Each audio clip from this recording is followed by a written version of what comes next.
ஆயிரம் என்னோடு போரிட்டாலும் என்னை மேற்கொள்ளும் அதிகாரம் பெறவில்லையே. என்னை மேற்கொள்ளும் ஏன் சார்? கிருபையினால் என்னை மூடிக்கொண்டு நான் தள்ளுண்ட இடங்களில் உயர்த்தி வைத்தீரே. நான் தள்ளுண்ட இடங்களில் சூப்பரா தலைக்கு மேல கை தட்டிங்கள். ஆதரவே எங்கள் அடைக்கலமே,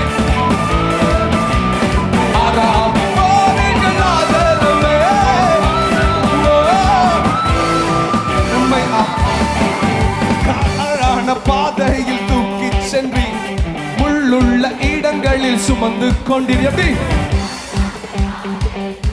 முள்ளுள்ள கையை உயர்த்தி இப்ப சொல்லுங்க பார்க்கலாம். எனக்காக குறித்ததை எனக்கு தம்பி நீ தந்த தரிசனம் நிறைவேற்றி நீ